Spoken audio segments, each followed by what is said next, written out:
everybody, and welcome back to the Up the Guts podcast. Joining you as always is your host, Trent D'Alton, and it is the preview episode as we come in to round 19 action of footy. We've already seen some interesting games, and we're getting to the back end of the season now, which makes for exciting time. So in this one, I will preview every game that will be played in this round, starting off with tomorrow night's game, give my tips, predictions, and so forth, and just any views I have on the upcoming games. So without further ado, let's get into the Thursday night.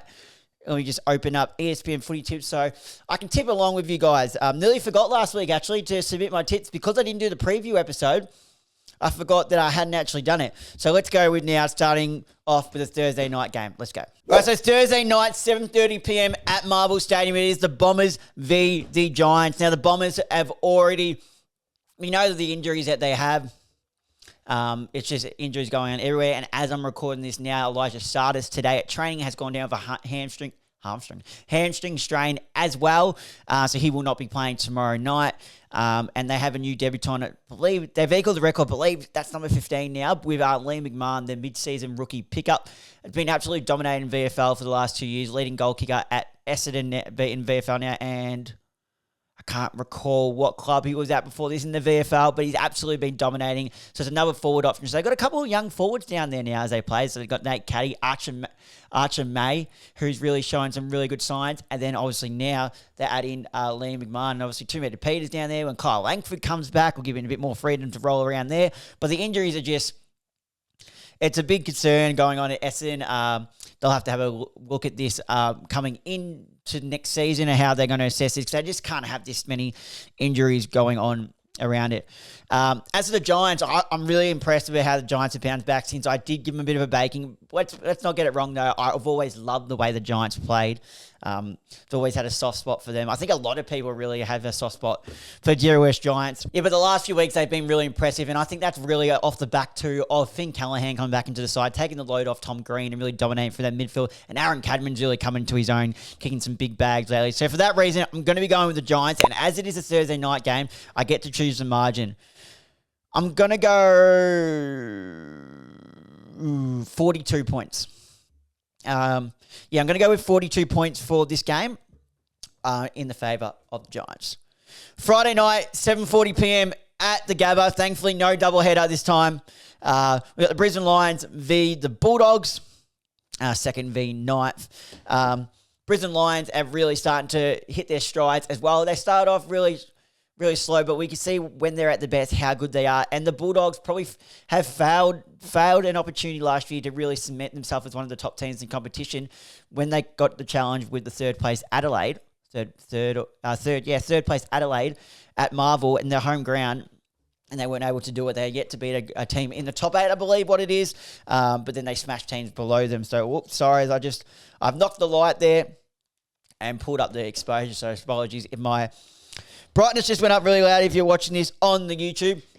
But, yeah, I just think Brisbane Lions at the Gabba will be far too strong for the Western Bulldogs. Aaron Norton's had a really good last few weeks, though.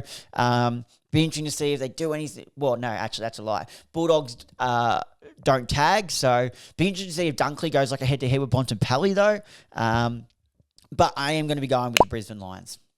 Saturday, we started off with a game. We go back to Tasmania, the UTAS Stadium, between the Hawks and the Power. Now, redemption game. We know these two teams don't like each other after last year's semi-final, when Ken Hinkley sent Ginnivan packing, and him and Sicily had it out in the field. But I think these are two different teams. It's a Port Adelaide team that are really struggling. We know Josh Carr's going to come in next year. This is Ken Hinkley's last ride, so he doesn't really care. Not that he doesn't care what he does, but he's just more open. We saw him with the lollygag. Was it last week or the week before? But we've also seen how much Port love to play for him when people are like talking down on him. But Hawthorn in Tasmania, I personally think you can never tip against Hawthorn in Tasmania. That's just a given fact. It's almost like a Gold Coast at people first. People first, but even a Gold Coast in Darwin is hard to tip against. So I'm going to go going with the Hawthorn Football Club for that one. And then we go over, we have to wait till 4:15 p.m. So just the 2 games on Saturday Arvo. And this one's the Swans and North at the SCG. And the Swans are starting to come good now. People are saying their season's alive, but I think they've left the race a bit too late. If we pull up the ladder now, they are still 3 games outside the 8. Like, let's not beat around the bush. They've left their run too late, but they can ruin some seasons. And I think Sydney will absolutely demolish North here, and I'm expecting this. Well, not absolutely demolish. I'm saying 8 to 10 goals quite comfortably here. As we go over to Carlton v Melbourne, the MCG 7:35 p.m. Now, this is an interesting game, both in the fact that both teams are struggling. Both teams haven't had the season that they wanted. But the one thing that separates them apart is Melbourne has Cozzy Pickett. Cozzy Pickett's this season, since playing a bit more around the ball, has been electric. And I don't think Carlton have anyone that can go with him, really. Who's going to go with Cozzy Pickett from Carlton? They lack speed through the middle, and that's exactly what Cozzy Pickett has. Carlton have Charlie Curnow, but he's been well down. And Jake Melcham's on it. So I'm going to actually be going with the Melbourne Demons here in this one. I think it's going to be a tight game. Might not be the best game, but I think feeling for that Cozzy Pickett speed from a stoppage, I'm going to be going with Melbourne. Then 8:10 p.m, it's the 2 bottom of the ladder teams fighting it out. West Coast at Optus Stadium v Richmond at 8:10 p.m. Now, we know Harley Reid's been in the media a bit for his ill-disciplined acts, giving away too many free kicks, most free kicks given in a season or something like that. But yeah, I think it's just ultra competitive. Some of it, let's not beat around the bush, some of it is really stupid, but some of it is just him being super competitive. And Richmond, while they do play okay against some teams and they show up every week, and we can't knock how much they've tried. They've got 4 wins this season, I want to say. 4 wins this season. No, people at the start of the year didn't expect them to win a game or maybe 1. And they've pulled off 4. But I don't think they can beat West Coast purely because it's that Optus. So I'm going to be going with the Eagles. And I think Harley Reid will continue his form. He had 26, 16 contested, 6 clearances and a goal last week. I think he's starting to find his strides. And he will have a really good game. It's no doubt the young Richmond players, because they're a young team, they'll want to go after Harley as well. But Harley, that doesn't bother Harley at all. He loves that type of stuff. So, going to be going with the Eagles. And then Sunday, we kick it off at 1:10 p.m, GMHBA Stadium. Now, I think this could be a big win for the Cats.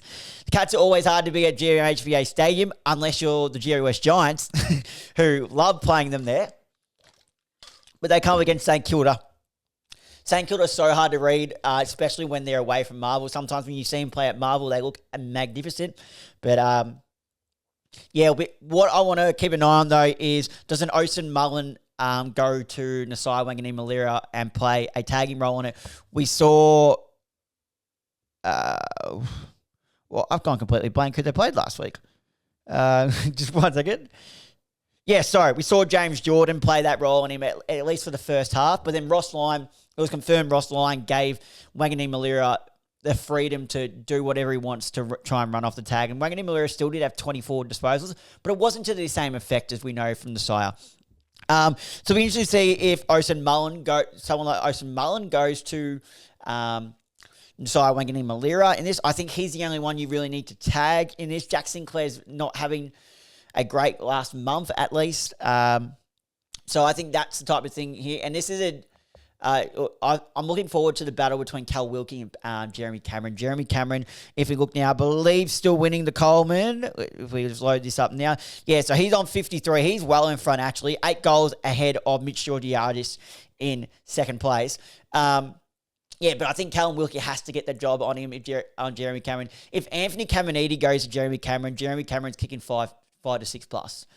That would be the worst thing Ross Lyon could do. It has to be Callum Wilkie v Jeremy Cameron, and let Caminiti take Shannon Neal. We saw Shannon Neal kick 5 last week.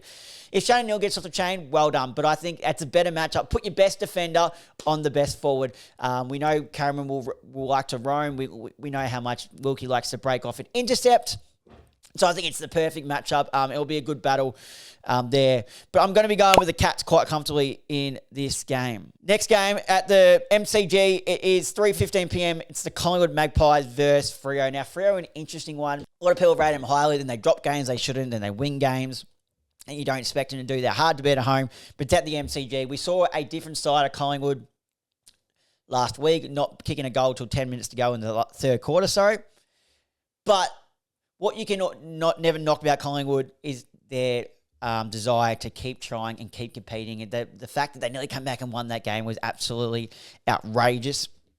And I think purely because it's the MCG, I think the Pies will get up on this one. It'll be interesting to see if last time they played Corey Wagner ran with Nick Dacos, so it'll be interesting to see how that goes and how Nick's pulled up too. Did they go with an opportunity to rest him after that, because he was very reasonably sore, and you can play Josh Dacos through the midfield. There's that card there. It'll be interesting to see where Josh Dacos lines up if he gets a bit more centre bounce time this week. But I think the Pies get this one down. Now, this game I'm very much looking forward to. It's the Adelaide Crows v the Gold Coast Suns at Adelaide Oval, 4:40 p.m. to round off round 19. Now, if you remember the last time these two teams played, Riley Thilthorpe and former guest of the show, Mac Andrew. They don't like each other, do they, really? After the siren, Mac and Thilthorpe went at it and carried it on after the siren. Obviously, we have a soft spot for Mac here. Very early on, very earlier on in this on this show. But I thought Thilthorpe was going to eat him alive for a second. I'm not going to lie. Thilthorpe's a big, big boy. Now, I don't think Mac Andrew will line up on Thilthorpe. He might find himself on him every now and then, but I think he'll line up more on a Taylor Walker, so it can help him get up the ground and intercept a bit more. But if they do play on each other, look out, because there is no love lost between them two. And it's third versus fifth.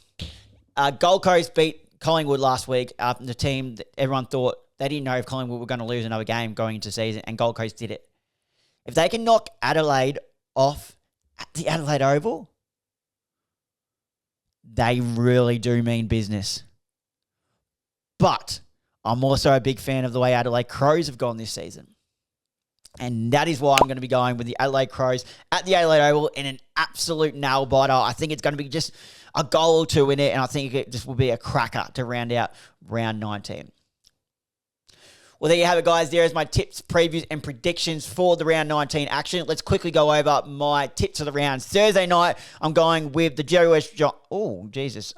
I didn't do the margin point. I'm going with the Jerry West Giants by 42. I did say 42, but for some reason when I looked at it, just then it said 10 points. That's definitely not what we want. So Jerry West Giants Thursday night by 42 points. Friday night, I'm going with the Brisbane Lions. Saturday, I'm going with the Hawks in Tassie. Then 4:15 p.m, I'm going with the Swans. Then the two night games. First, I'm going with Melbourne, and then I'm going with the Eagles to get their second win of the season at Optus Stadium. First game on Sunday, I'm going with the Cats. Then I'm going with the Pies, and to round it out in a nail-biter, I'm going to go with the Adelaide Crows over the Suns. Well, there you have it, guys. That's going to round out this episode, the preview of round 19 going into the season. We're getting to the back end of the season now. And it's getting really exciting now as we head. The more we kick over, the closer we get to finals, and how exciting is that? But thank you guys for watching. As always, if you're listening to this on Spotify and Apple Podcast, make sure to hit that follow button, turn the notification bell on so you don't miss an upload, and please leave a 5-star rating if you did enjoy this show, as that does help get the show out there. And share it off to a mate as well. If you're watching this on YouTube, make sure to leave a like and comment on this video if you enjoyed it. Turn the notification bell so you don't miss whenever we upload. Hit that subscribe button. The subscribers have been going up at a bit more of a rapid pace lately, so I really do enjoy that. Been posting my commentary shorts in there as my commentary clips as shorts, and they've been doing really well in there, so let me know if you have been enjoying that too. But thank you guys for tuning in, and until next time, I'll see you guys then.